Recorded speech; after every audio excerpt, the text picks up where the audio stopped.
श्री राधे राधे। भक्तों, संत चरण जहाँ पधारते हैं वहाँ का सब कुछ अमंगल समाप्त होकर मंगल ही मंगल हो जाता है, क्योंकि वह भगवान की भक्ति करते करते मंगल भुवन अमंगलहारी हो जाते हैं। और उन संतों की कृपा से पता नहीं कितने भक्त लोग जुड़ जाते हैं ठाकुर जी की भक्ति में, किसी किसी को माध्यम बना देते हैं इस कार्य के लिए। ऐसा ही एक सुंदर आख्यान सुनाने जा रहा हूँ आपको। आप लोगों ने पहले सुन रखा है चरित्र रोनाल्ड निक्सन का, लगभग 5 वर्ष पहले मैंने सुनाया था। रोनाल्ड निक्सन जी जो थे तो इंग्लैंड के, लेकिन सच्चे कृष्ण भक्त हो गए थे और उनका नाम कृष्ण प्रेम रख दिया गया था। उन्होंने हिमालय पर एक वृंदावन बनाया जिसको उत्तर वृंदावन कहा जाता है। अब भी बहुत से अंग्रेज वहां जाकर कृष्ण भक्ति करते हैं।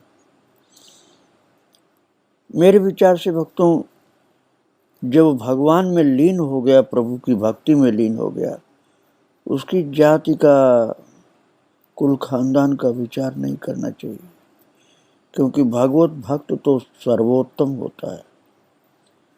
तो उसका पिछला जो कुल गोत्र जन्म का होता है वो सब भक्ति में ही विलीन हो जाता है। ऐसी उदार भावना रखनी चाहिए। माता किशोरी को वहाँ ले गए थे एक भाग्यशाली भक्त। उनका नाम था श्री भैरव दत्त जी भंडारी, एडवोकेट थे रानीखेत में। वो सन 58 में 14 अगस्त को प्रार्थना किए माता से कि आप कृपा करके एक बार लखनऊ से आप उत्तराखंड चलिए, वहाँ एक उत्तर वृंदावन भक्तों के द्वारा बनाया हुआ, और फिर हम उत्तराखंड में और कई जगह आपको ले चलेंगे। तो लखनऊ से विदा होकर के रामपुर पहुंची माता, और वहाँ के तत्कालीन गार्डन साहब और श्रीमती भगवती मैया, इनके आनंद का पारावार नहीं था। धैर्य धारण करके उन्होंने किशोरी जी का सभी स्वागत सत्कार किया। पहले तो मतवाली सी हो गई थी, सोच नहीं पा रहे थे हम क्या करें। इतना महान भाग्य हमारा उदय हुआ, हमारे घर इतनी बड़ी संत पधार रही। 2 दिनों तक वहाँ की जनता को सत्संग का सुख प्रदान करके किशोरी जी कार द्वारा नैनीताल पधारी, और महाराज श्री हनुमानगढ़ में नीव करोरी बाबा की कुटिया में विराजी। सायं समय भक्तों सहित नैना देवी के दर्शनार्थ तल्ली ताल पधारी। नैनीताल का बाजार प्राय इसी भाग में है। ताल में लाल रंग की सैकड़ों नौकाएं इधर उधर दौड़ती हुई आकर्षक लगती हैं। किनारे पर सुरक्षित पुष्पों के वृक्ष और क्यारियां नगर की शोभा बढ़ा रहे थे। हनुमान जी के दर्शनों के पश्चात नैना देवी जी का दर्शन किया गया। नगर बिजली के प्रकाश से जगमगाते शीतल वायु वैशाख मास में माघ मास को अनुभूत करा रहा था। वैशाख में तो गर्मी होती है, लेकिन वहाँ तो माघ के महीने की जैसे सर्दी थी नैनीताल में। तो भक्त वत्सला किशोरी जी भक्तों समेत वहाँ से शीघ्र वापस निवास स्थान पर आई, और तल्ली ताल की ओर से नगर बिजली की सजावट से, विविध प्रकार की अनंत मणियों से जड़े हुए एक प्याले के आकार का, क्योंकि वहाँ चारों तरफ से पहाड़, बीच में ताल गहराई में, तो जैसे कोई विशाल प्याला हो, चमचमा रहा हो, रात में ऐसे दिखलाई पड़ रहा था। लेकिन माता को वहां का राजसी ठाट अच्छा नहीं लगा, और लोगों को तो बहुत अच्छा लग रहा था नैनीताल। माता का वैरागी मन था भक्तों, राजसी ठाट उनको अच्छा नहीं लगा। यद्यप दर्शकों की भीड़ बढ़ती गई, माता के पास भी बहुत लोग आते थे, लेकिन माता 4 बजे रानीखेत को प्रस्थान कर दी। बोले यहाँ मुझे ज्यादा अच्छा नहीं लगेगा, ये रजोगुणी लोगों की जगह है।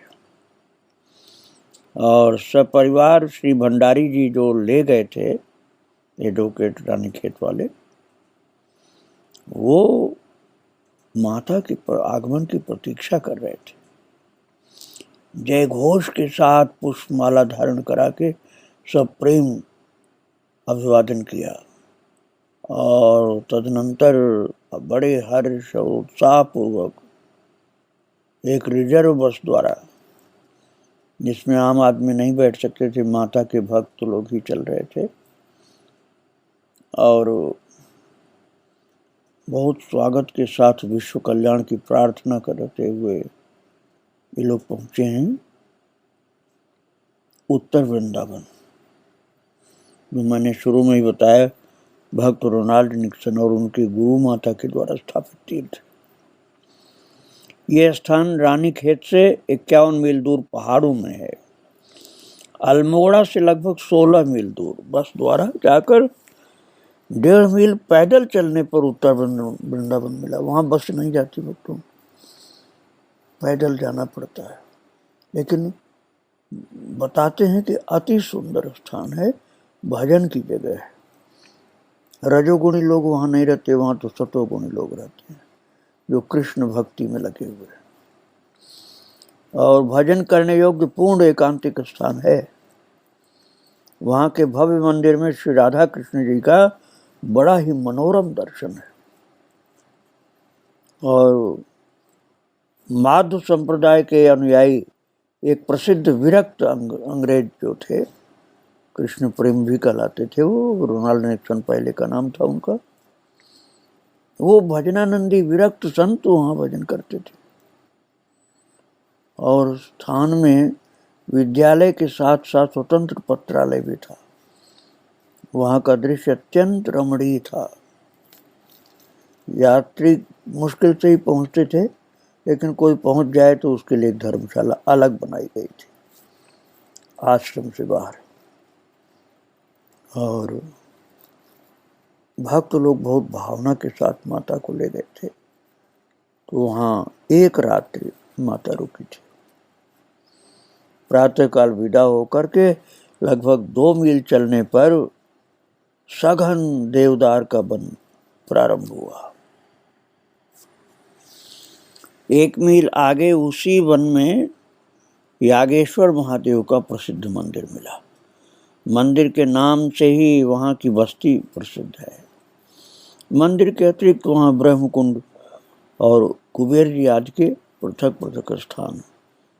मंदिर तो सीमा में बहुत ही मोटे विशाल काय, ऊंचे, अत्यंत प्राचीन देवदार के युगल वृक्षों से घिरा हुआ। मंदिर बहुत प्राचीन समय का प्रतीत होता था। वहां आकर कोई भी रोगी रोगान्वित नहीं लौटता था, इतनी दैवी शक्ति थी, ये रोग मुक्त हो जाते थे लोग। अरे यहाँ तक प्रसिद्ध बात थी कि कई तो मृतक भी जीवित हो गए थे वहां। और मंदिर में यागेश्वर महादेव के अतिरिक्त श्री हनुमान जी, नवदुर्गा तथा महामृत्युंजय आदि के भी पृथक पृथक मंदिर। वहां के पंडे अन्यत्र की अपेक्षा विशेष संतोषी प्रतीत हुए। कहने के लिए तो पंडा थे। यागेश्वर मंदिर जो बहुत घनघोर जंगल और हिमालय के ऊपर, लेकिन वो पंडा लोग कुछ मांगते नहीं थे महाराज। कुछ भी चढ़ाने को, पैसा देने को नहीं बोलते थे। बहुत संतोषी। वहाँ पूर्ण रहस्यमयी एक बात सुनी गई कि यागेश्वर भगवान के मंदिर में लगभग 2:30-3 बजे रात्रि के समय ब्रह्मादि देवगण नित्य पूजन करने प्रायः पधारते हैं और उपस्थित सावधान श्रद्धालु भक्तों को उस समय उनका दर्शन भी किसी पुण्यात्मा विशेष को मिल सकता है, कभी कभी मिल जाता है। सभी को तो नहीं मिलता, लेकिन विशेष भाग्यशाली भक्त को मिलता दर्शन। और इस विषय में वहाँ के जो वृद्ध सेक्रेटरी महोदय का अनुभव था, अनुभव के साथ साथ बड़ा विश्वास था। और भक्तों 6 बजे ही यागेश्वर भगवान का सविधि पूजन करके किशोरी जी बस द्वारा वहाँ से सहर्ष वापस हुई। 2 मील तक अत्यंत प्राचीन दंडेश्वर शिव जी का दर्शन किया गया। 2 मील दूर था वो स्थान। लगभग 11 बजे बस अल्मोड़ा पहुंची। यह स्थान योगेश्वर से 11 मील दूरी पर है। वहाँ से 26 मील की यात्रा पूरी करके बस 4 बजे रानीखेत पहुंची। थोड़ी देर पश्चात श्री किशोरी जी दूसरी बस द्वारा भैरव दत्त भंडारी के निवास स्थान से 3 मील दूर क्लीव कॉटेज, इस नाम का एक पूर्ण एकांतिक बंगला बना हुआ था। ये सेशन हाउस से नीचे एक सुरम्य स्थान है। तीनों ओर वन का दृश्य। प्रातः काल सामने उत्तर दिशा की ओर हिमालय का स्पष्ट दर्शन प्राप्त होता है। बंगले के सामने लघु पुष्प वाटिका की शोभा थी। नीचे कुछ ही दूर पर अखंड जल का स्रोत होने से वहां किसी भी समय जल का अभाव नहीं था। वो बंगला किशोरी जी के निमित्त श्री भंडारी जी ने पहले से आरक्षित कर रखा था कि जब तक किशोरी माता रहेंगी तब तक दूसरे को नहीं मिलेगा। उनकी पुत्री श्री भगवती मैया जी अपने 2 पुत्रों के साथ श्री किशोरी जी की सेवा हेतु उस बंगले में निवास कर रही थी। और भक्तों, बंगले में सभी के लिए पर्याप्त अवकाश था। उत्तर प्रदेश में सात्विक प्रकृति वाले सज्जनों के लिए ग्रीष्म ऋतु में सेवन करने योग्य रानीखेत एक सर्वोत्तम स्थान है। भक्तों, उस समय उत्तर प्रदेश में आता था वो, बाद में उत्तराखंड बना है। वहाँ की जलवायु, वहाँ जहाँ की बात मैं बता रहा हूँ रानीखेत की, वहाँ की जलवायु अत्यंत सुखद और स्वास्थ्यकर है। वहाँ चौबाटिया गार्डन तथा झूला देवी के सुंदर दर्शनीय स्थान है। और भक्तों, फिर इसके बाद माता वहाँ जानकी जन्मोत्सव के उपलक्ष्य में भगवती मैया ने सपरिवार पिताजी तथा वहाँ के सभी भक्तों को अपने यहाँ बुलाया और पत्र पुष्पादिक सुसज्जित मंडप में श्रीयंत्र का पूजन करके विधि पूर्वक किशोरी जी का पूजन किया गया। क्योंकि वहाँ सब जो भक्त लोग ले गए थे उनको पता था किशोरी माता के विषय, इसलिए किशोरी माता का पूजन किया गया बधाई और सामूहिक गान गा करके। जो भंडारी नाम के भक्त ले गए थे वह माता को, बहुत श्रद्धावान परिवार था एडवोकेट जी का। और किशोरी जी का दर्शन वहाँ रानीखेत के निवासियों ने 15 दिन प्राप्त किया। 15 दिन तक माता का सत्संग होता रहा। और उसके बाद बद्रीनाथ की यात्रा में पधारने के लिए रुड़की से किशोरी जी की शिष्या श्री बसंती मैया की सुपुत्री श्री विद्या बहन जी का प्रार्थना पत्र सन 58 की बात है भक्तों, मई के प्रथम सप्ताह में पहुंचा। और श्री बसंती मैया पंत का भाव पूर्ण करने के लिए यात्रा में जाना अनिवार्य विचार कर किशोरी जी सपरिवार भगवती मैया तथा सपत्नीक श्री धनीलाल शाह जो बैंक मैनेजर थे वहाँ के, उन सब भक्ताओं के समेत श्री द्रोणगिरि दर्शन को पधारे। सायं 5 बजे द्वाराहाट पहुंचकर भंडारी जी के बड़े भ्राता केशव दत्त भट्ट जी के निर्मित नारायण भवन के द्वितीय खंड पर उनके निवास की सुव्यवस्था की गई। शाम को 6 बजे श्री केदारनाथ जी, बद्रीनाथ जी और समीपवर्ती प्राचीन मुख्य मंदिरों का दर्शन किया गया। यह स्थान रानीखेत से 23 मील की दूरी पर है। केदारनाथ जी और बद्रीनाथ के पैदल यात्री कर्णप्रयाग से इधर होकर रानीखेत आते जाते हैं और वहाँ के काठगोदाम आदि, जो रेलवे स्टेशन काठगोदाम थोड़ा नीचे पड़ता है तो हल्द्वानी के पास में, वहाँ पहुँच करके यथेष्ट स्थानों को चले जाते हैं। और कर्णप्रयाग केवल 37 मील दूर है उस जगह से। और प्रातः स्नान से निवृत्त होकर के श्री हनुमान जी का दर्शन करते हुए द्रोणागिरि के लिए प्रस्थान किया गया। वहाँ का मार्ग विशेष दुर्गम है। द्रोणागिरि पर जाना आसान बात नहीं है। 3 मील की यात्रा किसी प्रकार 2.5 घंटे में पूरी की जा सकी। बड़ा दुर्गम मार्ग है, पैदल जाना पड़ता है। द्रोणा देवी का मुख्य मंदिर है वहाँ। और श्री रामायण जी में जो संजीवनी बूटी लेने के लिए इसी पर्वत पर हनुमान जी के पधारने की कथा प्रसिद्ध है, द्रोणागिरि पर।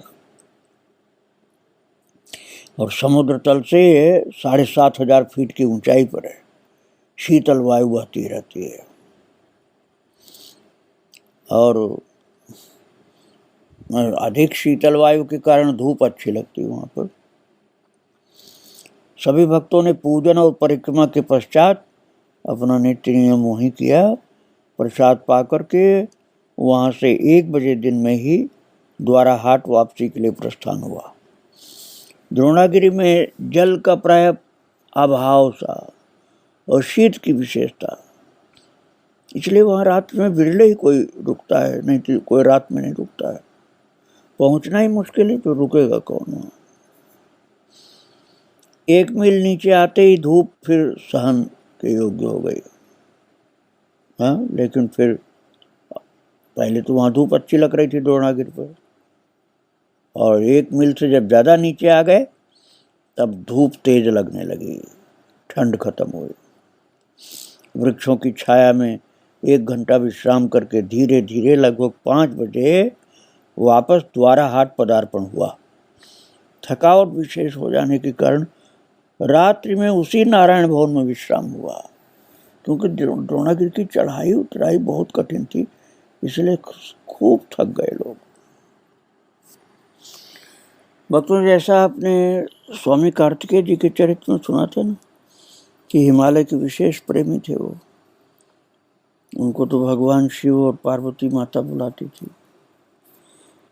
इसी प्रकार से माता किशोरी जी भी पहाड़ों पर हिमालय के बहुत दुर्गम स्थानों पर जाती थी। विभांडेश्वर नाम की जगह पर पधारी। वो स्थान द्वाराहाट से 3 मील दूर नागार्जुन नाम के एक महान पवित्र पर्वत के नीचे भाग में उत्तर वाहिनी रामगंगा जी के दाहिनी ओर है।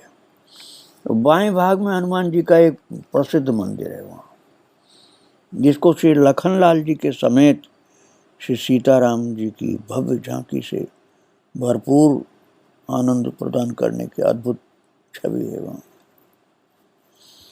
उस स्थान के अधिपति श्री लक्ष्मी नारायण जी ने विभांडेश्वर महात्म्य प्रकाशित करके उस क्षेत्र की विशेष उन्नति की। 4 वेदों द्वारा यज्ञ एवं पौराणिक श्री विभांडेश्वर मंदिर उसका जीर्णोद्धार करा के जनता में भगवत भावना जगाई गई। भगवान ऐसे महान सेवकों के ऊपर विशेष कृपा करते हैं। और फिर कामधेन नंदिनी गौ माता के समीप गंगा जी के दर्शन करके, आचमन करके, स्नान करके विभांडेश्वर महादेव का विधिवत पूजन करके हनुमान जी के मंदिर में पधारी माता। वहाँ के महंत श्री लक्ष्मी नारायण दास जी महाराज किशोरी जी का यथोचित सत्कार करके सबको भगवान का प्रसाद बड़े प्रेम से पवाए और कम से कम एक रात्रि अपने यहाँ निवास करने हेतु प्रेमाग्रह किया। और महाराज वहाँ के द्वारा प्रकाशित विभांडेश्वर महात्म की पुस्तक किशोरी जी को बड़े प्रेम से समर्पित किया उन्होंने। लेकिन माता ने कहा कि मैं तो आपके दर्शन के लिए आई थी, समया भाव से ठहरना मुश्किल है। फिर महाराज जी जो वहाँ के थे वो पहुँचाने बहुत दूर तक गए। वहाँ के जो स्थानाध्यक्ष थे श्री नारायण दास जी महाराज किशोरी माता को पहुँचाने के लिए बहुत दूर तक गए। किशोरी जी ने अपने कर कमल द्वारा प्रसाद देकर फिर उनको विदा किया। लगभग 11 बजे द्वारा हाट वापस आने पर प्रसाद सेवन हुआ और उसके बाद 3 बजे तक विश्राम हुआ। सायं 5 बजे वाली बस द्वारा 8 बजे रानी खेत पहुंचकर किशोरी जी श्री धनीलाल शाह जी की लाई हुई एक जीप थी, उसके द्वारा सपरिवार भगवती मैया सहित किशोरी जी, बाई जी, महाराज लता जी भी भाग्यशाली संत थे, उनको भी संग मिला था क्योंकि सच्चे सेवक थे। क्लीव कॉटेज नाम की जो जगह थी माता वहीं जाकर के रुकी और कई सज्जनों के सहित विद्याबहन पंत जी के पिताजी श्री किशोरी जी की पूजा की, आरती की और बद्री नारायण जी की यात्रा में ले जाने के लिए प्रार्थना किया कि हम आपको ले चलें। रानी खेत पहुंच गए वो और किशोरी जी, श्री बाई जी, स्वामी कृष्णानंद जी महाराज, लता जी समेत वहाँ से प्रातः 9 बजे प्रस्थित हुए। श्री पंत जी का ड्राइवर अपनी कार को किसी भी कार के पीछे न रखकर आगे निकालता जाता था। किशोरी जी 11:30 बजे कार द्वारा कृष्ण वल्लभी वेतवाल के भवन में पधारी। सब प्रेम स्वागत सत्कार के पश्चात यथावकाश उनके उपस्थित कुटुंबियों का भाव देख करके किशोरी जी कुछ देर वहां पर रुकी और उसके बाद नगीना पधारी। वहां भक्तिमती एक माता थी, उनकी विनती स्वीकार करके वहां भी कुछ समय रुक करके तब 9 बजे रुड़की को प्रस्थित हुई। मार्ग में भागीरथी गंगा जी में आचमन करके सुखताल का दर्शन करने पधारी। सुखताल भक्तों वही स्थान है जहाँ सुखदेव जी ने राजा परीक्षित को भागवत सुनाया। प्रभु की कृपा से 2 बार भागवत कथा मैंने वहाँ किया। एक बार कल्याण देव जी का आश्रम जहाँ पर वो वट वृक्ष है जहाँ सुखदेव जी ने कथा की थी, और दूसरी बार श्री चक्र जी, सुदर्शन सिंह चक्र जी का स्थान जो हनुमत धाम है वहाँ पर।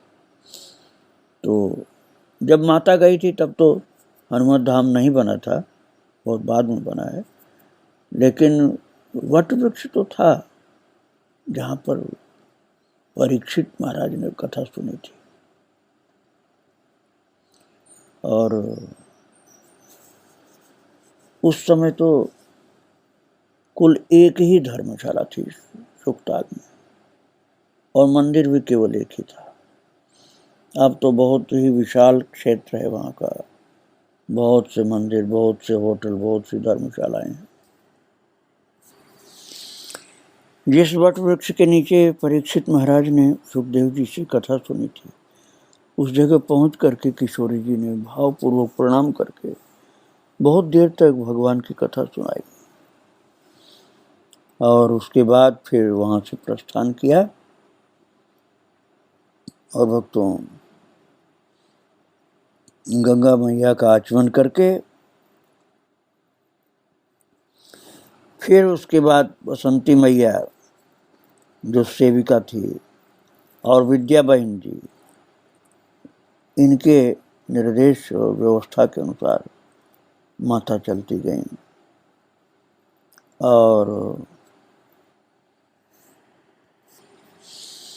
और मसूरी जो देहरादून के निकट में है वहां जाकर के पहुंची माँ। देहरादून से 22-23 मील दूरी पर है। 8 मील के पश्चात चढ़ाई का दृश्य उपस्थित हो जाता है। 14 मील पर्यंत का सर्पाकार मार्ग देखने योग्य। वो मसूरी भक्तों हिल स्टेशन भी लोग मानते हैं, इसलिए सैर सपाटे वाले भी जाते हैं। मंदिर भी है वहाँ, जलप्रपात भी हैं और 7000 फीट की ऊंचाई पर है, इसलिए ठंडी हवा चलती रहती है। तो भक्ति करने वाले भी जाते हैं और घूमने वाले भी चले जाते हैं। लेकिन माता तो वहाँ जो मंदिर थे, तपस्थल थे, इन सब का दर्शन करने गए थे। और माता वहाँ से फिर रुड़की चल करके किशोरी जी लगभग 8:30 बजे कमला अम्बा के साथ और भक्त लोग जो थे, कृष्णानंद जी महाराज, संत ज्ञानानंद जी महाराज, इन लोगों ने जगह जगह पर माता को दर्शन कराया, प्रसाद सेवन कराया और फिर रुड़की जो हरिद्वार के निकट में है वहां पहुंच करके विश्राम किया था। आगे की यात्रा और माता के चरित्र को मैं फिर सुनाऊंगा। आज यहीं पर माँ को प्रणाम करके विराम दे रहा हूँ। श्री राधे राधे, जय श्री राधे राधे।